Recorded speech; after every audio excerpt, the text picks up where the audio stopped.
Isn't that outstanding? Pressure test on this thing. Feed in on the liquid line, wait for it to come back on suction. It's not coming back. And they didn't do it just on the one system. Well, it's going to be a quick fix. Just stick a coupling in there and braze it up. Actually did it on both. It's unbelievable.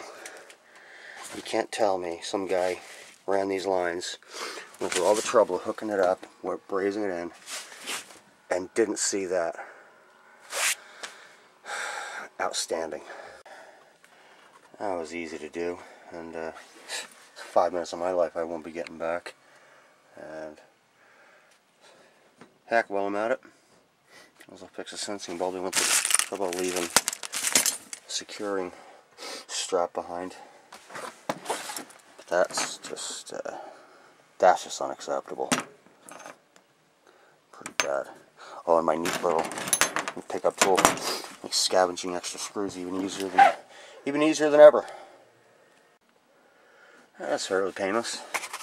Strap it in there, wrap it over. I have to fill that in with a little bit of Rubitex, tape it up.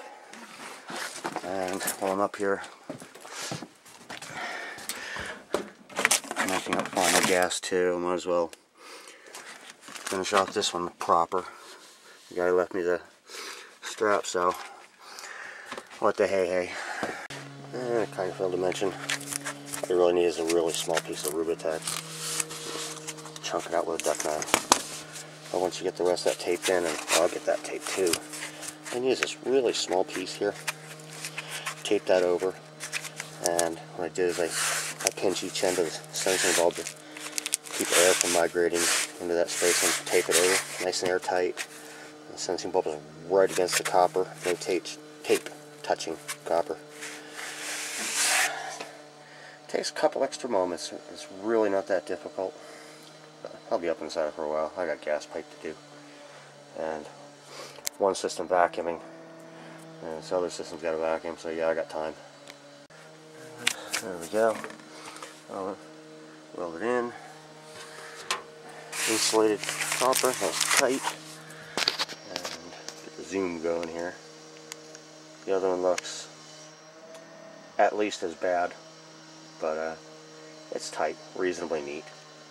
Important thing is it's going to work. Off to the gas piping. Okay, gas line connected. Gas line connected. Leaks repaired. Well, 3 ton here is under vacuum, so I'm going to take my toys and go home.